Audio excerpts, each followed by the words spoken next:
Hoy te traigo la teoría de los sentimientos morales escrita por Adam Smith, espero que lo disfrutes. De la belleza que la apariencia de utilidad confiere a todas las producciones artísticas y de la generalizada influencia de esta especie de belleza. Que la utilidad es una de las principales fuentes de la belleza, es algo que ha sido observado por todo aquel que con cierta atención haya considerado lo que constituye la naturaleza de la belleza. La comodidad de una casa da placer al espectador, así como su regularidad, y asimismo le lastima advertir el defecto contrario, como cuando ve que las correspondientes ventanas son de forma distintas o que la puerta no está colocada exactamente en medio del edificio. Que la idoneidad de cualquier sistema o máquina para alcanzar el fin de su destino, le confiere cierta propiedad y belleza al todo, y hace que su sola imagen y contemplación sean agradables, es algo tan obvio que nadie lo ha dejado de advertir. También la causa por la que nos agrada lo útil ha sido señalada en últimas fechas por un ingenioso y ameno filósofo, que a una gran profundidad de pensamiento a la más consumada elegancia de expresión, y que posee el singular y feliz talento de tratar los asuntos más abstrusos, no solamente con la mayor lucidez, sino con la más animada elocuencia. Según él, la utilidad de cualquier objeto agrada al dueño, porque constantemente le sugiere el placer o comodidad que está destinado a procurar. Siempre que lo mira, le viene a la cabeza ese placer y de ese modo el objeto se convierte en fuente de perpetua satisfacción y goce. El espectador comparte por simpatía el sentimiento del dueño y necesariamente considera al objeto bajo el mismo aspecto de agrado. Cuando visitamos los palacios de los encumbrados, no podemos menos que pensar en la satisfacción que nos daría ser dueños y poseedores de tan artística como ingeniosa traza de comodidades. Igual razón se da para explicar la causa de por qué la sola apariencia de incomodidad convierte a cualquier objeto en desagradable, tanto para su dueño como para el espectador. Pero, que yo sepa, nadie antes ha reparado en que esa idoneidad, esa feliz disposición de toda producción artificiosa es con frecuencia más estimada que el fin que esos objetos están destinados a procurar y asimismo que el exacto ajuste de los medios para obtener una comodidad o placer, es con frecuencia más apreciado que la comodidad o placer en cuyo logro parecería que consiste todo su mérito. Sin embargo, que así acontece a menudo, es algo que puede advertirse en 1000 casos en los más frívolos como importantes asuntos de la vida humana.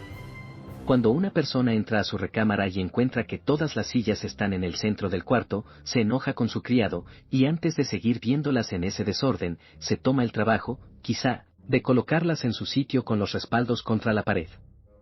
La conveniencia de esta situación surge de la mayor comodidad de dejar el cuarto libre y sin estorbos. Para lograr esa comodidad, se impuso voluntariamente más molestias que las hubiera ocasionado la falta de ella, puesto que nada era más fácil que sentarse en una de las sillas, que es lo que con toda probabilidad hará una vez terminado el arreglo.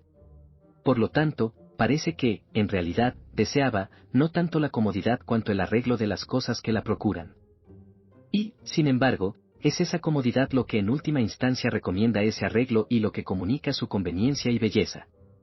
Mas no solamente respecto de cosas tan frívolas influye este principio en nuestra conducta, es muy a menudo el motivo secreto de las más serias e importantes ocupaciones de la vida, tanto privada como pública. El hijo del desheredado, a quien el cielo castigó con la ambición, cuando comienza a mirar en torno suyo admira la condición del rico. En su imaginación ve la vida de éste como la de un ser superior, y para alcanzarla se consagra en cuerpo y alma y por siempre a perseguir la riqueza y los honores. A fin de poder lograr las comodidades que estas cosas deparan, se sujeta durante el primer año, es más, durante el primer mes de su consagración, a mayores fatigas corporales y a mayor intranquilidad de alma que todas las que pudo sufrir durante su vida entera si no hubiese ambicionado aquellas. Estudia, a fin de descollar en alguna ardua profesión. Con diligencia sin descanso, trabaja día y noche para adquirir merecimientos superiores a los de sus competidores. Después procura exhibir esos merecimientos a la vista pública, y con la acostumbrada asiduidad solicita toda oportunidad de empleo. Para ese fin le hace la corte a todo el mundo, sirve a los que odia y es obsequioso con los que desprecia. Durante toda su vida persigue la idea de una holgura artificiosa y galana, que quizá jamás logre, y por la que sacrifica una tranquilidad verdadera que en todo tiempo está a su alcance, holgura que, si en su más extrema senectud llega por fin a realizar, descubrirá que en modo alguno es preferible a esa humilde seguridad y contentamiento que por ella abandonó.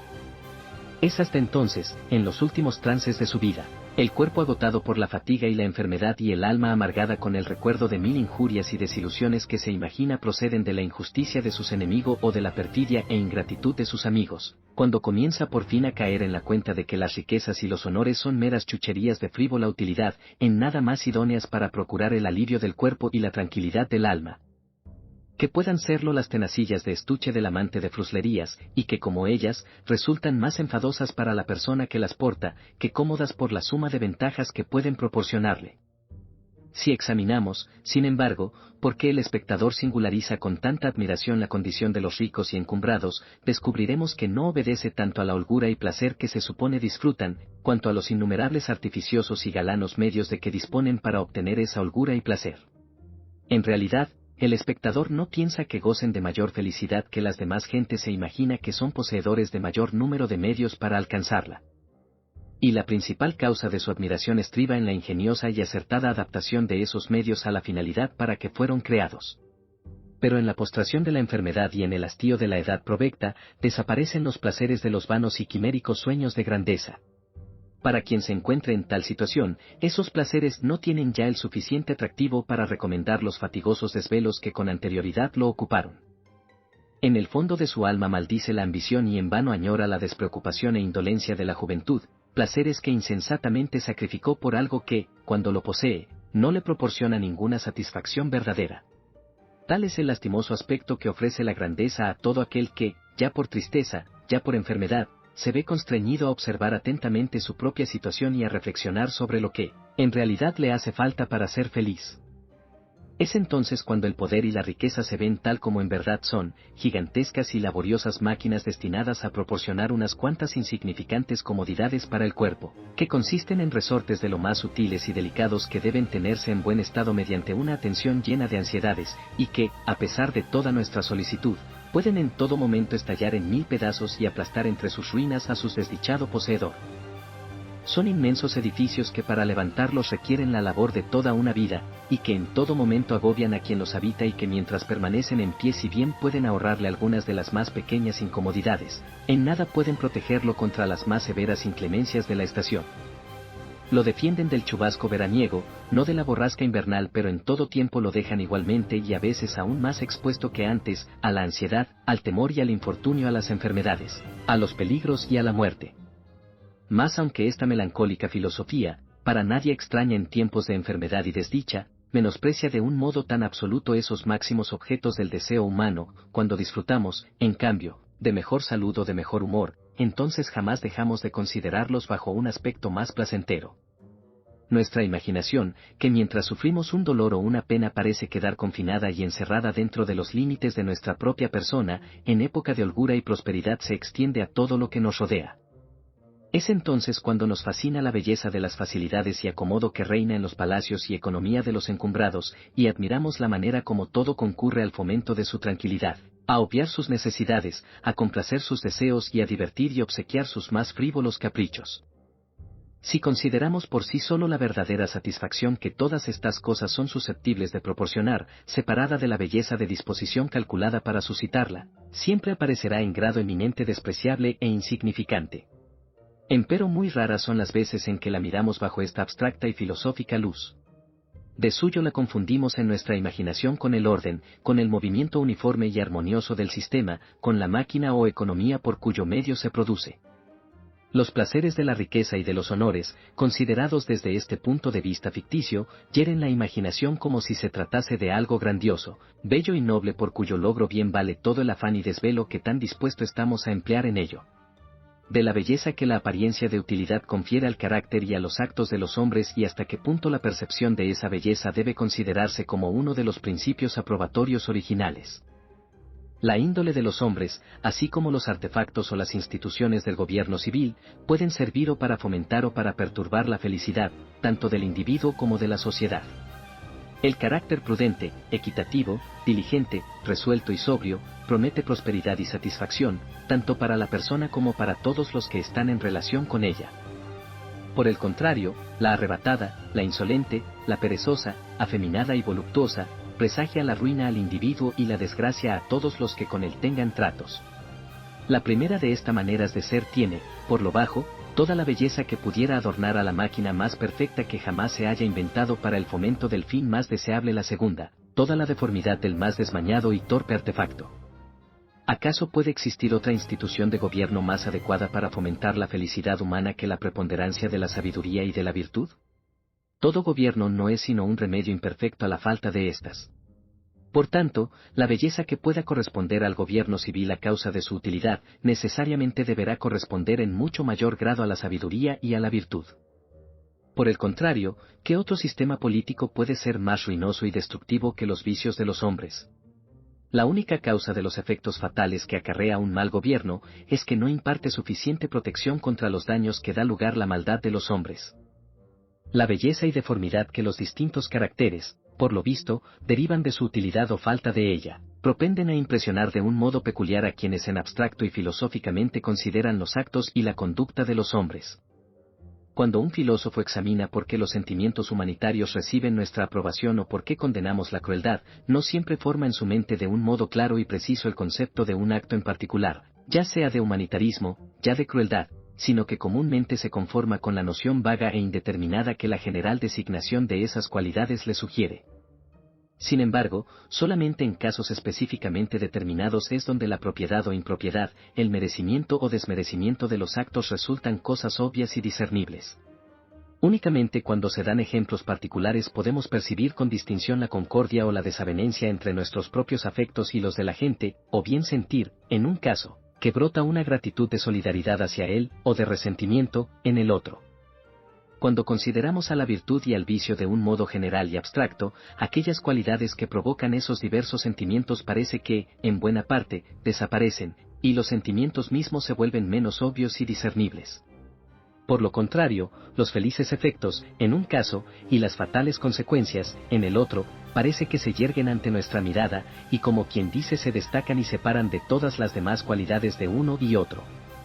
El mismo ingenioso y ameno autor que por vez primera explicó la causa del agrado de lo útil, se ha impresionado tanto con ese modo de ver las cosas, que ha reducido todo el sentimiento aprobatorio de la virtud a la simple percepción de esa especie de belleza que resulta de la apariencia de la utilidad.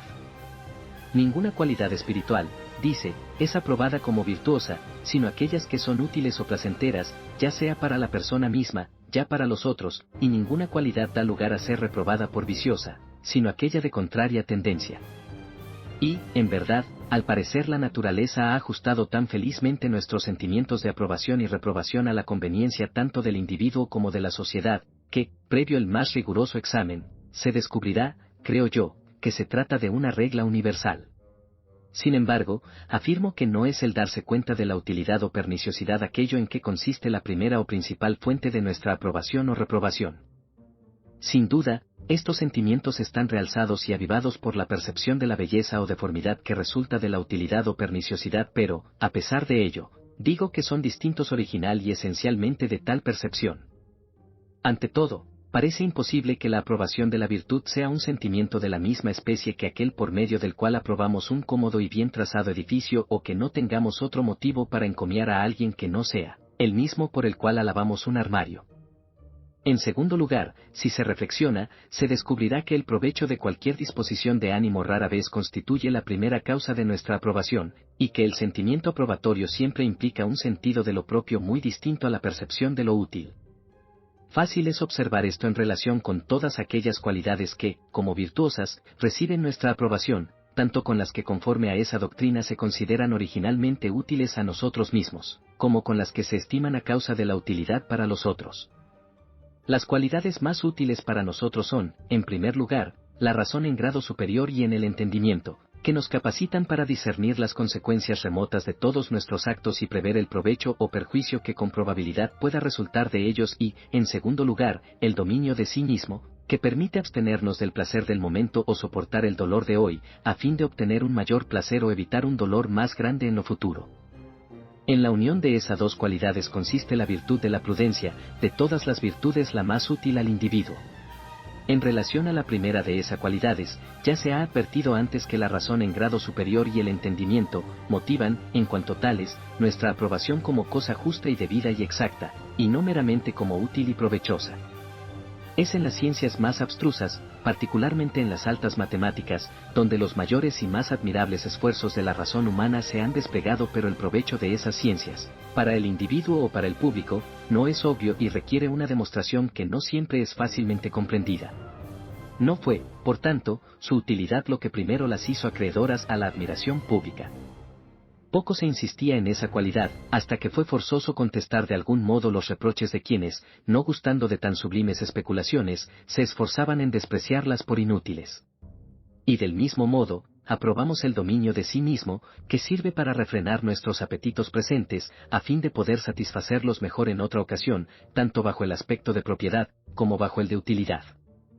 Cuando obramos de ese modo, los sentimientos que dirigen nuestra conducta parece que coinciden exactamente con los del espectador. Este no experimente la incitación de nuestros apetitos presentes para él, el placer que vamos a disfrutar de aquí a una semana o un año, es igualmente importante que el que vamos a disfrutar en este momento. Por lo tanto, cuando acontece que en beneficio del presente sacrificamos el futuro, nuestro comportamiento le parece absurdo y en alto grado extravagante, y queda incapacitado para compartir los principios que la norman. Por lo contrario, cuando nos abstenemos de gozar un placer presente, a fin de asegurar un mayor placer por venir, cuando nos comportamos como si el objeto remoto nos interesase tanto como el que de un modo inmediato apremia los sentidos, como nuestros efectos corresponden exactamente a los suyos, no puede menos que aprobar nuestro comportamiento, y como sabe por experiencia que muy pocos son capaces de ese dominio de sí mismo, mira nuestra conducta con no poca extrañeza y admiración. De ahí surge esa alta estimación con que los hombres consideran naturalmente la firme perseverancia en el ejercicio de la frugalidad, industria y consagración, aunque no vaya dirigido a otro fin que la adquisición de fortuna. La denodada firmeza de la persona que así conduce y que, para obtener una grande, aunque remota ventaja, no solamente renuncia a todo placer presente, sino soporta los mayores trabajos tanto mentales como corporales, necesariamente impone nuestra aprobación. La perspectiva de su interés y felicidad que parece ordenar su conducta, cuadra exactamente con la idea que naturalmente nos hemos formado de ella. Existe la más perfecta correspondencia entre sus sentimientos y los nuestros, y, al mismo tiempo, por lo que enseña la experiencia de la común flaqueza de la naturaleza humana, es una correspondencia que razonablemente no era de esperarse. No solamente aprobamos, pues, sino hasta cierto punto admiramos su conducta y la tenemos como merecedora de no escaso aplauso. Es precisamente la conciencia de esta merecida aprobación y estima lo único capaz de sostener a la gente en la observancia de una conducta de ese estilo. El placer que hemos de disfrutar de aquí a 10 años nos interesa tan poco en comparación con el que podamos saborear hoy, la pasión que el primero despierta es, naturalmente, tan débil en comparación con la violenta emoción que el segundo tiende a provocar, que jamás el uno podría compensar el otro, a no ser por el sustento de ese sentido de propiedad, de esa conciencia de merecer la estimación y aprobación de todo el mundo al conducirnos de un modo y a no ser porque nos convertimos, al conducirnos del otro, en objetos propios de su desprecio y escarnio. Humanidad, justicia, generosidad y espíritu público son las cualidades de mayor utilidad para los demás. Más atrás se ha explicado en qué consiste la propiedad de la humanidad y justicia, ahí se mostró hasta qué punto nuestra estimación y aprobación de esas cualidades dependen de la conformidad entre los efectos de la gente y los de los espectadores. La propiedad de la generosidad y del espíritu público se funda en el mismo principio que en el caso de la justicia. La generosidad es distinta de la humanidad. Esas dos cualidades que a primera vista parecen tan semejantes, no siempre pertenecen a la misma persona. La humanidad es virtud propia de la mujer, la generosidad, del hombre. El bello sexo, que por lo común tiene mucha más ternura que el nuestro, rara vez tiene igual generosidad. La legislación civil sabe que las mujeres pocas veces hacen donaciones de alguna consideración. La humanidad consiste meramente en el exquisito sentimiento hacia el prójimo, que el espectador abriga respecto del sentimiento de las personas principalmente afectadas, de tal modo que llora sus penas, resiente sus injurias y festeja sus éxitos. Los actos más humanos no exigen abnegación ni dominio sobre sí mismo, ni un gran esfuerzo del sentido de la apropiado. Consisten simplemente en hacer lo que esa exquisita simpatía por sí solo nos incita a llevar a cabo. Otra cosa es la generosidad. Jamás se es generoso sino cuando de algún modo preferimos otra persona a nosotros mismos, y sacrificamos algún grande e importante interés propio a otro igual interés de un amigo o de alguien que es nuestro superior. Quien renuncia a las pretensiones a un empleo, codiciado objeto de su ambición, solo porque se imagina que los servicios de otro le dan mejor derecho. Quien expone la vida para defenderla de su amigo que estima más valiosa que la suya, estos, en ambos casos, no obran por humanidad o porque sientan con mayor exquisitez lo que toca a la otra persona que lo que a ellos concierne. Ambos consideran esos opuestos intereses, no a la luz de lo que a ellos naturalmente pueda parecerles, sino de aquella en que a los otros aparecen. Para cualquier circunstante, el éxito o conservación de esta otra persona puede, en justicia, ser de mayor interés que el éxito o conservación suyos, pero es imposible que así sea para ellos. Por lo tanto, cuando en interés de esta otra persona sacrifican la propia, es que acomodan sus sentimientos a los del espectador, y por un esfuerzo de magnanimidad actúan de conformidad con la opinión que ellos saben deberá naturalmente ser la de un tercero cualquiera.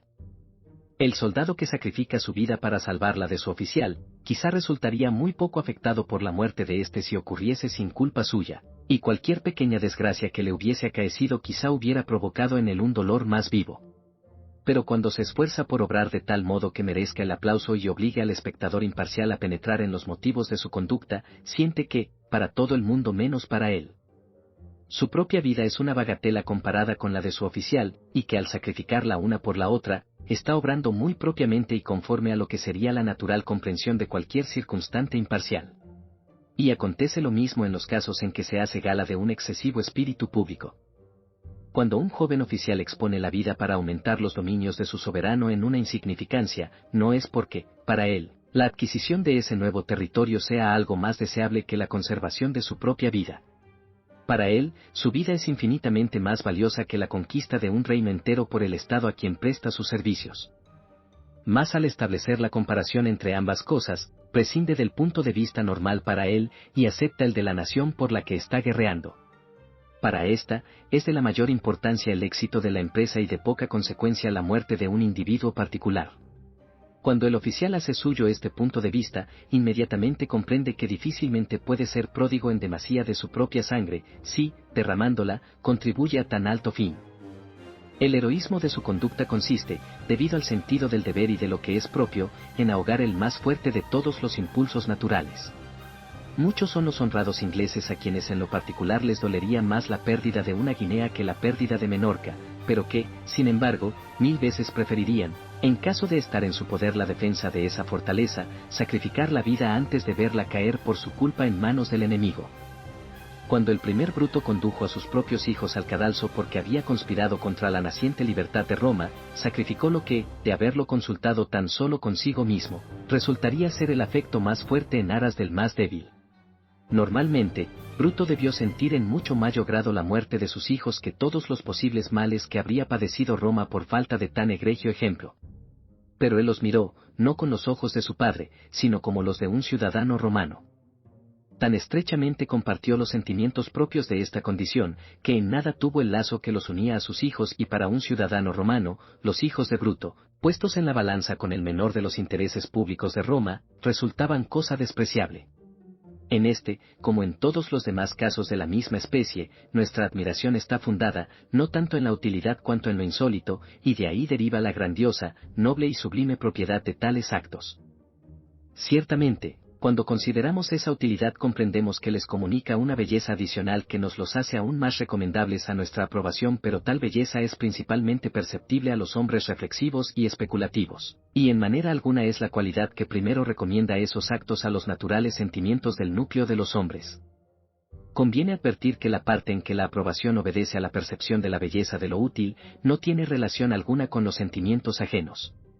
Por lo tanto, si fuese factible que una persona llegase a la edad adulta en total incomunicación social, sus actos, a pesar de todo, podrían serle agradables o desagradables, según tendiesen hacia su felicidad o desventaja. Podría percibir cierta belleza de esa especie en la prudencia, en la templanza y en la buena conducta, y una deformidad en el comportamiento opuesto podría, en un caso, considerar su propio temperamento y carácter con esa especie de satisfacción con que acostumbramos ver una bien dispuesta máquina, o en el otro, con esa especie de disgusto e insatisfacción con que contemplamos un aparato embarazoso y torpe. Sin embargo, como estas percepciones son meramente cuestión de gusto y participan de la debilidad y fragilidad de las percepciones de esa especie sobre cuya exactitud se funda lo que con propiedad se llama el gusto, es muy probable que quien se encontrase en su solitaria y desdichada condición, no les prestaría gran atención. Y aun cuando se le ocurriesen, en modo alguno le afectarían de la misma manera antes de su incorporación a la sociedad que a consecuencia de esa incorporación. La sola idea de su propia deformidad no le ocasionaría una interna postración de bochorno, ni la conciencia de la opuesta belleza le produciría la exaltación de un secreto triunfo del alma. La noción de merecer recompensa, en un caso, no lo llenaría de júbilo, ni, en el otro caso, temblaría ante la perspectiva de un merecido castigo. Todos los sentimientos de esa clase implican la noción de otro sujeto que es el juez natural de la persona que los experimenta, y solamente por simpatía con los laudos de este árbitro de su conducta, puede concebir, ya sea el triunfo de la propia balanza, ya que la vergüenza de la condenación de sí mismo. De los sistemas de filosofía moral de los diversos sistemas que se han elaborado respecto del principio aprobatorio introducción la cuestión más importante en filosofía moral, después de la indagación acerca de la naturaleza de la virtud, es la relativa al principio aprobatorio, al poder o facultad mentales que hacen que ciertos caracteres nos resulten agradables o desagradables, nos obligan a preferir determinada manera de comportamiento a otra manera distinta. Nos conducen a calificar de buena a la una y de mala a la otra y nos llevan a considerar a la primera como un objeto digno de aprobación, de honra y recompensa de culpa, censura y castigo, a la segunda. Se han dado 3 explicaciones diferentes de ese principio aprobatorio. Según algunos, se aprueban o reprueban las propias acciones, así como las de los otros, solamente por amor a sí mismo o por cierto reconocimiento de su propensión a hacernos felices o desgraciados según otros. La razón, aquella facultad que nos permite distinguir entre lo verdadero y lo falso, es la que habilita para distinguir entre lo conveniente e inconveniente, tanto en los actos como en los efectos según otros. Esa distinción depende totalmente de un inmediato sentimiento y una emoción. Y obedece a la satisfacción o aversión que nos inspira la contemplación de ciertos actos y emociones. El amor a sí mismo, la razón y el sentimiento, por lo tanto, son los 3 diferentes orígenes que se han señalado al principio aprobatorio. Pero antes de que proceda a examinar estas distintas doctrinas, debo advertir que la elucidación de esa segunda cuestión, aunque de la mayor importancia especulativa, no tiene ninguna en la práctica. La cuestión relativa a la naturaleza de la virtud necesariamente influye en nuestra noción del bien y del mal en muchos casos particulares. La relativa al principio aprobatorio no puede tener el mismo efecto. Examinar de qué artificio o mecanismo interior proceden esas diversas nociones y sentimientos es asunto de mera curiosidad filosófica. De los sistemas que derivan el principio aprobatorio del amor a sí mismo. No todos los que explican el principio aprobatorio por el amor a sí mismos lo hacen de la misma manera, y hay bastante confusión e inexactitud en los diversos sistemas. Según M.R. Hobbes y muchos de los que él siguen, el hombre se ve impulsado a refugiarse en la sociedad, no por ningún amor natural hacia sus semejantes, sino porque, faltándole la colaboración de los otros, es incapaz de subsistir holgadamente y al abrigo de todo peligro. Por este motivo, la sociedad se convierte en una necesidad para él, y cuanto propenda al sostén y bienestar sociales, es considerado como cosa remotamente fomenta su propio interés. Por lo contrario, todo aquellos que amenaza con perturbar o destruir la sociedad, lo considera en cierta medida dañino y pernicioso a sí mismo. La virtud es el gran sostén y el vicio el gran perturbador de la sociedad humana. La primera, por lo tanto, es aceptable, y el segundo ofensivo para todos los hombres, puesto que de la una prevé la prosperidad y del otro la ruina y confusión de todo lo que tan necesario es para la comodidad y seguridad de su existencia. Que la propensión de la virtud a fomentar y del vicio a perturbar el orden social cuando es examinada la cosa con calma y filosóficamente, refleje una gran belleza sobre la una y una gran deformidad sobre el otro, es punto que, como ya lo he advertido anteriormente, no puede ser aducido en esta cuestión. La sociedad humana, considerada desde cierto punto de vista abstracto y filosófico, se nos presenta como una inmensa máquina cuyos ordenados y armoniosos movimientos producen innúmeros efectos agradables. Y así como en cualquier otra bella y noble máquina producida por el arte humano, de todo aquello que propendiese a facilitar sus movimientos haciéndolos parejos y fáciles derivaría cierta belleza a causa de ese efecto, y, por lo contrario, todo aquello que propendiese a obstruccionarlos desagradaría por ese motivo. Así la virtud, que, como quien dice, es el fino acabado del engranaje social, forzosamente agrada, mientras que el vicio, cual vil orín que lo hace trepidar y rechinar, necesariamente ofende.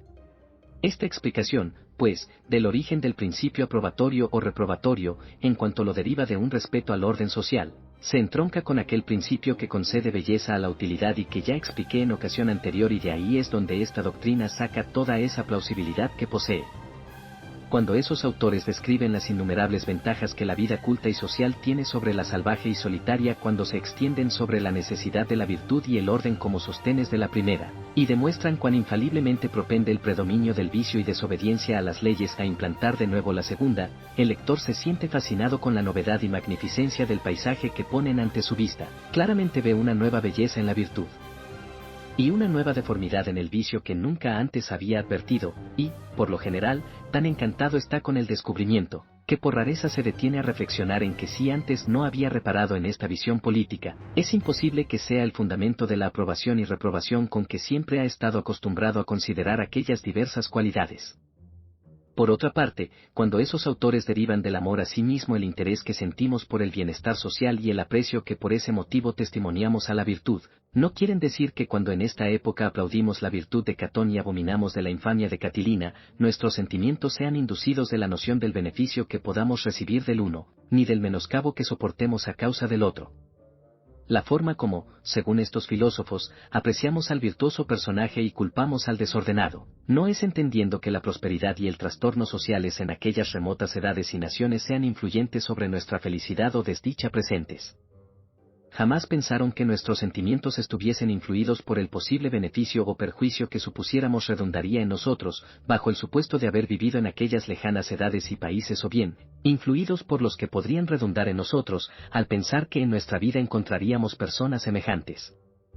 En suma, la idea con que esos autores andaban a tientas, pero que no pudieron dilucidar, era esa su simpatía indirecta que experimentaron hacia quienes reciben el beneficio o sufren el perjuicio proveniente de la índole tan opuesta de esos personajes, y eso era lo que confusamente señalaban cuando afirmaron que era la idea del provecho o del sufrimiento lo que incitaba nuestro beneplácito o indignación, sino el concepto o imaginación del posible provecho o sufrimiento en el caso de tener que actuar en compañía de semejantes asociados. Sin embargo, la simpatía no puede, en modo alguno, considerarse un principio egoísta. Cuando simpatizo con vuestra aflicción o vuestra indignación, puede sostenerse, ciertamente, que mi emoción se funda en amor a mí mismo, porque surge de ese hacer mío vuestro caso, de ese ponerme en vuestra situación y de ahí concebir lo que sentiría en tales circunstancias. Empero, aunque con mucha propiedad se dice que la simpatía surge de un cambio imaginario de situaciones con la persona principalmente afectada, con todo, tal cambio imaginario no se supone que me acontezca a mí, en mi propia persona y carácter, sino en la persona con quien simpatizo. Cuando me conduelo de la muerte de tu hijo, no considero, a fin de poder compartir tu aflicción, lo que yo, persona determinada por mi carácter y profesión, sufriría si tuviese un hijo, sino que considero lo que sufriría si en verdad yo fuera tú, y no solamente cambio contigo de circunstancias, sino de personas y sujetos.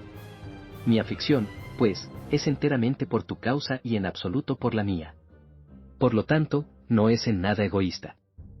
¿Cómo puede considerarse que sea pasión egoísta aquella que no responde a algo que ni siquiera en la imaginación me ha acontecido ni que se refiera a mí en propia persona y carácter, sino que en todo atañe a lo que a ti concierne? Un hombre muy bien puede simpatizar con una parturienta, aunque es imposible que se imagine sufriendo en su persona los dolores del parto. De cualquier modo, esta doctrina de la naturaleza humana que deriva todos los sentimientos y afectos del amor a sí mismo, y que tanto ruido ha metido en el mundo, pero que, hasta donde alcanzo, jamás ha sido cabal y distintamente explicada, me parece que ha salido de una confusa y falsa interpretación del mecanismo de la simpatía. De los sistemas que hacen de la razón el principio de la aprobación es bien sabido que fue doctrina de Mr. Hobbes que el estado de naturaleza es un estado bélico, y que con anterioridad a la institución del gobierno civil no es posible la existencia entre los hombres de una vida social segura y pacífica. Por tanto, la conservación del orden social, según él, consiste en sostener las instituciones políticas y destruirlas es tanto como dar fin a ese orden social. Mas la existencia del gobierno civil depende de la obediencia que se presta al supremo magistrado. En el preciso momento en que pierde su autoridad, todo gobierno ha cesado. Del mismo modo, pues, que la propia conservación enseña a los hombres a encomiar todo aquello que tienda al fomento del bienestar social y a censurar lo que promete lesionarlo, así ese mismo principio les debería enseñar, si en pensamiento y palabra fuesen consecuentes, a encomiar en toda ocasión la obediencia al magistrado civil y a censurar toda desobediencia y rebeldía. Las nociones mismas de lo laudable y censurable debieran ser idénticas a las de obediencia y desobediencia. Por tanto, las leyes del magistrado civil debieran ser consideradas como las últimas y absolutas normas de lo justo e injusto, del bien y del mal. Al propagar estas ideas, Mr. Hobbes admitió que su intención fue la de sujetar la conciencia de los hombres de un modo inmediato al poder civil y no al eclesiástico, en cuya turbulencia y ambición aprendió a ver, por el ejemplo de su propia época, la causa principal de los desórdenes sociales. Por este motivo su doctrina era particularmente ofensiva a los teólogos, quienes, a su vez, no anduvieron cortos en dar rienda suelta con mucha rudeza y encono a la indignación que sentían en su contra. Igualmente ofensiva resultó esa doctrina a los buenos moralistas, puesto que implicaba que no había una diferencia de naturaleza entre el bien y el mal, que estos eran valores mudables y variables y que dependían de la simple voluntad arbitraria del magistrado civil. Por lo tanto, esta manera de explicar las cosas fue objeto de ataques procedentes de todas partes y con toda clase de armas, por juiciosas razones, así como por rabiosas peroratas. Para poder refutar una doctrina tan odiosa, hacía falta demostrar que, con anterioridad a toda legislación o institución positiva, la mente estaba dotada por naturaleza de una facultad mediante la cual podía distinguir en determinados actos y afectos las cualidades de lo bueno, lo laudable y lo virtuoso, y, en otros, las de lo malo, lo censurable y lo vicioso. Con justicia advirtió el doctor Cudworth que la ley no podía ser la causa primera de esos distingos, puesto que, bajo el supuesto de tal ley, necesariamente, o bien era debido obedecerla e indebido desobedecerla, o bien indiferente es el que la obedeciésemos o desobedeciésemos. Aquella ley cuya obediencia o desobediencia, por nuestra parte, era indiferente, no podía, sin duda, ser la causa de aquellos distingos, pero tampoco podía serlo la ley a la que era debido obedecer e indebido desobedecer, porque hasta en este caso iban implicadas como previas las nociones o ideas de lo bueno y lo malo, y las de ser la obediencia a la ley conforme a la idea de lo bueno y la desobediencia a la de lo malo. Puesto que la mente posee, con prioridad toda la ley, una noción de esos distingos, parece necesaria consecuencia que esa noción procede de la razón, que es la que indica la diferencia entre el bien y el mal, así como lo hace entre la verdad y el error, y esta conclusión, verdadera en cierto sentido, aunque demasiado precipitada en otro, fue más fácilmente aceptada en esa época en que la ciencia abstracta de la naturaleza humana estaba en pañales. Y antes de que las distintas facultades mentales hubiesen sido cuidadosamente examinadas y diferenciadas las unas a las otras. En los días en que se ventilaba con gran calor y vehemencia esta controversia con Mr. Hobbes, no se había pensado en ninguna otra facultad de donde se supiese que tales ideas podían originarse. Por estos años, pues, vino a ser doctrina en boga que la esencia de la virtud y del vicio no consistía en la conformidad o inconformidad de las acciones humanas con la ley de un superior, sino en la conformidad o inconformidad con la razón, que de este modo fue considerada como primera causa y principio de la aprobación y reprobación.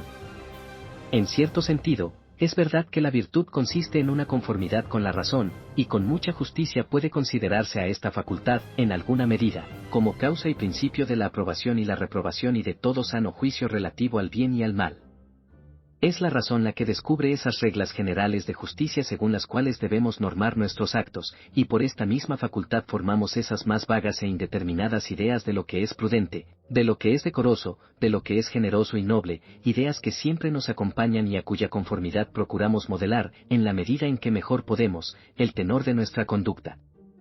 Las sentencias morales generalmente admitidas se forman, como toda máxima general, por la experiencia y la inducción. Advertimos en una gran variedad de casos particulares lo que agrada o desagrada a nuestras facultades morales, lo que ellas aprueban o desaprueban, y de esta experiencia establecemos por inducción esas reglas generales. Mas la inducción siempre ha sido considerada como una operación de la razón, y por eso se dice con mucha propiedad que de la razón proceden todas esas sentencias generales e ideas. Estas, en gran parte, norman nuestros juicios morales, los cuales serían sumamente inciertos y precarios si dependiesen totalmente de algo tan expuesto a variar como son las inmediatas emociones y sentimientos, que los diversos estados de salud y humor son capaces de alterar de un modo tan esencial. Por lo tanto, como nuestros mejores fundados juicios relativos a lo bueno y a lo malo se norman por máximas e ideas obtenidas por una inducción de la razón, puede, con mucha propiedad, decirse de la virtud que consiste en una conformidad con la razón, y, hasta este extremo, puede considerarse a esa facultad como causa y principio de aprobación y reprobación. Pero aunque, ciertamente, la razón es la fuente de las reglas generales éticas y de todos los juicios morales que por esas reglas formamos, es completamente absurdo e ininteligible suponer que las percepciones primarias de lo bueno y malo procedan de la razón, hasta en aquellos casos particulares de cuya experiencia se sacan las reglas generales. Estas percepciones primarias, así como toda experiencia en que cualquier regla general se funda, no pueden ser objeto de la razón, sino de un inmediato sentido y emoción.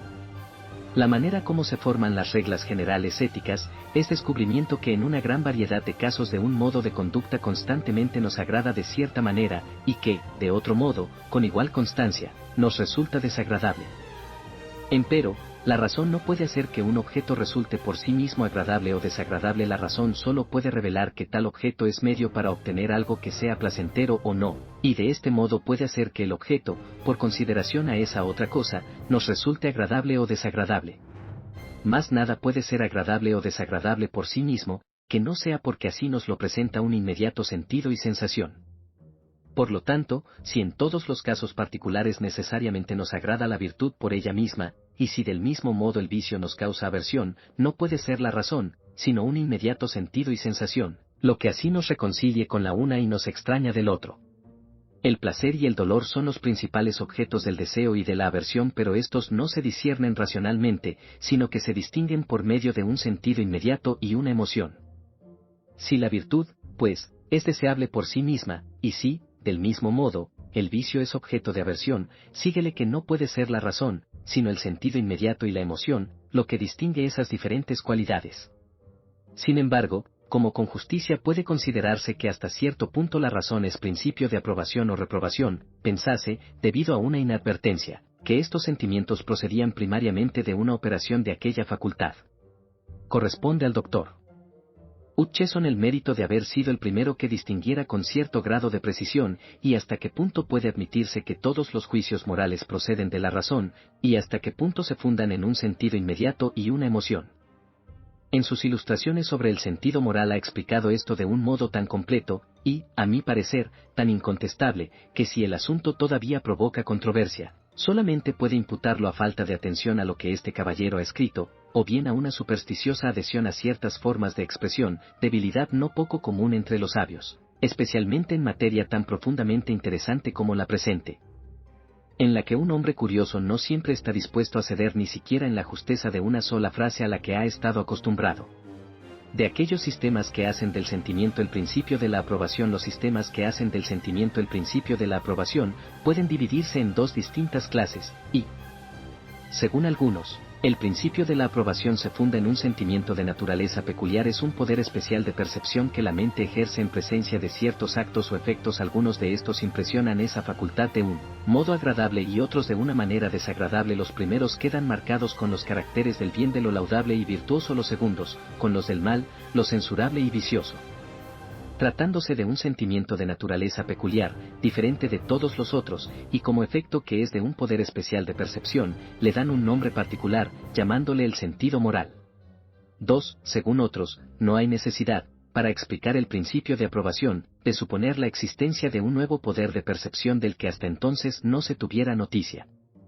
Se imaginan que la naturaleza obra en esto, como en todos los demás casos, con la más rigurosa economía, y que produce multitud de efectos de una sola y misma causa, y la simpatía, potencia de que la que siempre se ha tenido debida cuenta y la de la que la mente está manifiestamente dotada, es, piensan, suficientemente para explicar todos los efectos atribuidos a aquella facultad especial. El Dr. Hutcheson se esmeró en probar que el principio de la aprobación no estaba fundado en el amor de sí mismo. También demostró que no podía proceder de una operacional racional. Pensó, pues, que no había otro camino que suponer que se trataba de una facultad de especie peculiar con que la naturaleza dotó a la mente humana, a fin de producir este importante y particular efecto. Habiendo excluido el amor a sí mismo y a la razón, no se le ocurrió que podía haber alguna de las ya conocidas facultades mentales que pudiese en alguna manera satisfacer ese propósito. Sin embargo, y a pesar de todo el esmero que este ingenioso filósofo ha puesto en probar que el principio de la aprobación se funda en un poder especial de percepción, en cierta forma análogo al de los sentidos externos, hay alguna consecuencia de su doctrina, aceptadas por él, que posiblemente sean consideradas por muchos como refutación suficiente de la misma. Admite 2 que las cualidades que pertenecen a los objetos de un sentido no pueden, sin incurrir en grave despropósito, atribuirse al sentido mismo.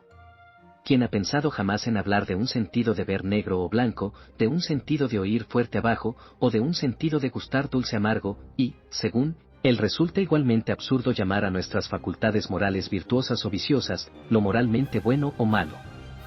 Estas cualidades pertenecen a los objetos de aquellas facultades, no a las facultades mismas.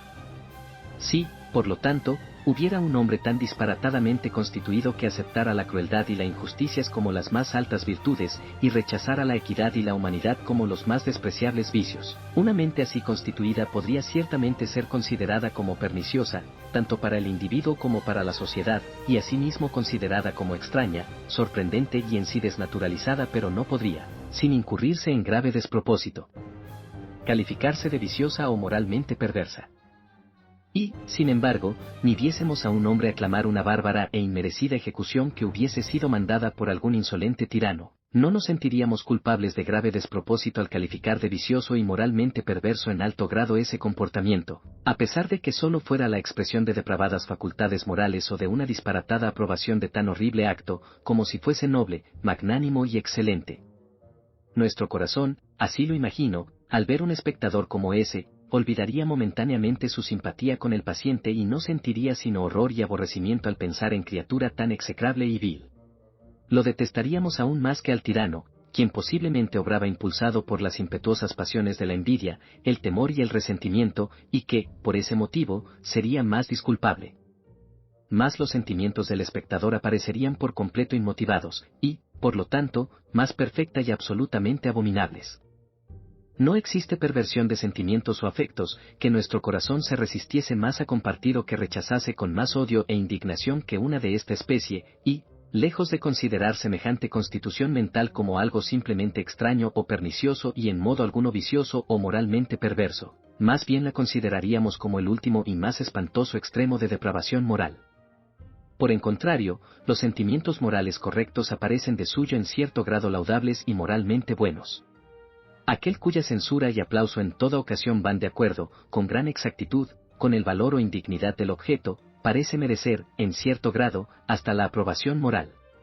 Admiramos la delicada precisión de sus sentimientos morales, sirven de guía a nuestros propios juicios, y, debido a su insólita y sorprendente exactitud, hasta provocan nuestra admiración y aplauso. Ciertamente, no podemos estar siempre seguros de que la conducta de una persona como esa corresponda a la precisión y exactitud de sus juicios respecto a la conducta ajena. La virtud requiere hábito y firme propósito, tanto como delicadeza de sentimientos, y, por desgracia, algunas veces faltan esas primeras cualidades ahí donde la segunda se da con la mayor perfección. Sin embargo, esa disposición de la mente, aunque algunas veces vaya acompañada de imperfecciones, es incompatible con todo lo que sea crasamente criminal, y es la cimentación más feliz para construir sobre ella la superestructura de la perfecta virtud. Hay muchos hombres bien intencionados que se proponen en serio ejecutar cuanto estiman es de su deber, pero que, a pesar de todo, resultan desagradables a causa de la tosquedad de sus sentimientos morales. Podría decirse, quizá, aunque el principio de la aprobación no está fundado en un poder de percepción que sea en alguna manera análogo a los sentidos externos, aún podría estar fundado en algún sentimiento especial que respondiese a ese fin particular y a ningún otro. Podría pretenderse que la aprobación y reprobación son un determinado sentir o emoción que surgen en la mente provocados por ciertos sujetos o acciones, y así como el resentimiento podría llamársele sentido de la injuria, o a la gratitud sentido del provecho, así aquellas podrían muy propiamente recibir el nombre de sentido del bien y del mal, o sea sentido moral. Pero esta explicación, si bien no está sujeta a las mismas objeciones que la anterior, sí está expuesta a otras igualmente incontestables. En primer lugar, a pesar de todas las variaciones a que está sujeta una emoción cualquiera, conserva los rasgos generales que la singularizan como emociones de determinada especie, y esos rasgos generales siempre son más conspicuos y notorios que cualquier variación que pudiera experimentar en casos particulares. Así, la ira es una emoción de especie particular, y, consecuentemente, sus rasgos generales siempre son más perceptibles que todas las variantes que puede experimentar en casos particulares. La ira contra un hombre es, sin duda, algo diferente de la ira contra una mujer, y a su vez diferente de la ira contra un niño. En cada uno de estos tres casos la pasión de la ira en general admite distintas modificaciones según el particular carácter de sus objetos, como el atento observador fácilmente podrá advertir. Pero, a pesar de todo, en todos estos casos predominan los rasgos generales de la pasión. Para distinguir estos rasgos no hace falta una observación sutil, es necesaria, por lo contrario, una atención en extremo delicada para descubrir las variaciones. Todo el mundo advierte aquellos, casi nadie observa estas. Por lo tanto, si la aprobación y la reprobación fuesen como la gratitud y el resentimiento emociones de una especie particular, distinta de todas las demás, sería esperar que en todas las variaciones que la una y la otra fuesen susceptibles de sufrir, se conservaran claros, manifiestos y fácilmente perceptibles los rasgos generales que las caracterizan como emociones de determinada especie particular. Empero, de hecho, acontece lo contrario. Si nos atenemos a lo que en realidad sentimos cuando en diversas ocasiones aprobamos o reprobamos algo, descubriremos que, con frecuencia, en un caso nuestra emoción es totalmente distinta a la de otro caso, y que no es posible advertir entre ambos ningún rasgo común. Así, por ejemplo, la aprobación con que miramos un sentimiento tierno, delicado y humano, es bastante distinta de aquella con que recibimos la impresión de un sentimiento que se nos presenta como admirable, osado y magnánimo. Nuestra aprobación por ambos puede, en diversas ocasiones, ser perfecta y completa, pero uno de ellos nos enternece y el otro nos eleva, y no hay ningún parecido entre las emociones que provocan en nosotros. Ahora bien, según la doctrina que he estado procurando demostrar, tal debe, necesariamente, ser el caso. Como las emociones de la persona a la que aprobamos, en esos dos casos, opuestas la una a la otra, y como nuestra aprobación procede de la simpatía con esas emociones opuestas, lo que sentimos en un caso no puede en nada parecerse a lo que sentimos en el otro.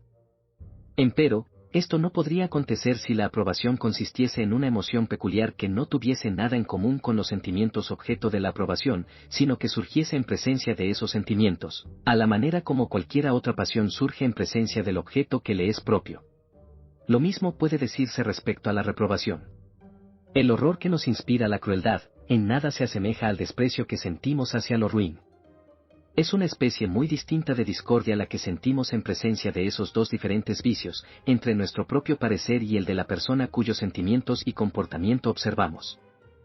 En segundo lugar, ya he advertido que no solamente las diferentes pasiones o afectos humanos que son motivo de aprobación o reprobación se nos presentan con el carácter de bondad y perversidad morales, sino que también la aprobación conveniente e inconveniente se presenta a nuestros naturales sentimientos con el sello de esas mismas cualidades. En consecuencia, se me ocurre preguntar cómo es que, según esta doctrina, aprobamos o reprobamos la aprobación misma según sea conveniente o inconveniente. A esta pregunta no hay, me imagino, sino una sola contestación que sea razonable. Será necesario decir que, cuando la aprobación con que nuestro prójimo observa la conducta de un tercero, coincide con la nuestra, es que aprobamos su acto aprobatorio y lo tenemos, en cierta medida, por moralmente bueno y, por lo contrario, cuando no coincide con nuestros propios sentimientos, lo desaprobamos y consideramos, en cierta medida, moralmente perverso. Debe, pues admitirse que, por lo menos en este caso, la coincidencia u oposición de sentimientos entre el observador y la persona observada, es lo que constituye la aprobación o reprobación moral. Y si consiste en eso en un caso, yo pregunto por qué no en todos los demás. ¿Qué objeto tiene imaginar un nuevo poder de percepción para explicar esos sentimientos? Contra toda explicación del principio aprobatorio que quiera hacerlo depender de un sentimiento peculiar distinto de todos los demás, yo objetaría, que es bien extraño que ese sentimiento, sin duda intencionado por la providencia para ser el principio rector de la naturaleza humana, hubiese pasado hasta ahora tan inadvertido, al grado de carecer de nombre en todos los idiomas. La designación, sentido moral, es de cuño muy tardío, y todavía no puede considerarse forme parte del idioma inglés. La palabra aprobación, solo desde hace pocos años es propia para denotar con peculiaridad cosas de esta especie. Propiamente hablando, aprobamos todo aquello que nos satisface completamente, la forma de un edificio, la traza de una máquina, el sabor de un plato de carne. La palabra conciencia no denota primariamente alguna facultad moral que nos permita aprobar o reprobar algo. La conciencia implica, ciertamente, la existencia de alguna facultad de esa especie, y significa propiamente nuestro darnos cuenta de haber obrado conforme o contrariamente a sus mandatos. Ya que el amor, el odio, la alegría, la afección, la gratitud, el resentimiento y tantas otras pasiones que se supone están todas sujetas a ese principio, han demostrado ser suficientemente importantes para obtener rótulos que nos las dan a conocer. ¿Acaso no es sorprendente que la reina de todas ellas hubiese pasado hasta ahora tan poco advertida, que, excepción hecha de unos cuantos filósofos, a nadie le ha parecido aún que valga la pena bautizarla con algún nombre? Cuando concedemos nuestra aprobación a algún sujeto o a una acción, los sentimientos que experimentamos, según la doctrina que antecede, tienen 4 orígenes que en cierto sentido son distintos los unos a los otros. Primero, simpatizamos con los motivos de la gente. Segundo, compartimos la gratitud de quienes advertimos que su conducta ha sido conforme a las reglas generales por las que esas dos simpatías usualmente actúan. Y, por último, cuando consideramos que tales actos forman parte de un sistema de conducta que tiende a fomentar la felicidad del individuo o de la sociedad, tal parece que derivan cierta belleza de esa utilidad, no muy distinta de la que atribuimos a cualquier máquina bien trazada. Una vez desconectado, en cualquier caso particular, todo lo necesariamente debe reconocerse que procede de uno u otro de estos 4 principios. Quisiera saber de buena gana lo que queda de residuo, y sin reservas permitiré que se atribuya ese sobrante al sentido moral o a cualquiera otra facultad privativa, con tal de que alguien determine con toda precisión lo que ese sobrante sea. Quizá fuera de esperarse que, si en verdad existiera esa facultad privativa tal como se supone que lo es el sentido moral, pudiéramos, en algunos particulares, sentirlo separado y desprendido de todos los otros, como con harta frecuencia sentimos en toda su pureza y sin mezcla de otra emoción, la alegría, la aflicción, la esperanza y el temor. Esto, me imagino, ni siquiera puede intentarse. Jamás he oído que se aduzca un ejemplo por el que pueda decirse que esta facultad obra por sí sola y sin mezcla alguna de simpatía o antipatía, de gratitud o resentimiento, de percepción del acuerdo o desacuerdo de cualquier acto con una regla establecida, o, por último, sin mezcla de ese gusto general por la belleza y el orden que, tanto los objetos inanimados como animados, provocan en nosotros. 2. Hay otra doctrina que intenta dar razón, por medio de la simpatía, del origen de nuestros sentimientos morales, pero que es diferente a la que yo me he esforzado por demostrar. Es aquella que hace que la virtud radique en la utilidad, y la que explica el placer con que el espectador reconoce la utilidad de cualquier cualidad, por simpatía con la felicidad de quienes resultan afectados por ella. Esta simpatía es diferente tanto de aquella por la que penetramos en los motivos de la gente, como de aquella por la que acompañamos en la gratitud a las personas que resultan beneficiadas por sus actos. Se trata del mismo principio que aquel por el que concedemos nuestra aprobación a una bien trazada máquina. Pero ninguna máquina puede ser objeto de una ni otra de esas 2 simpatías últimamente mencionadas. En la 4ª parte de esa disertación ya he dado alguna cuenta de esa doctrina.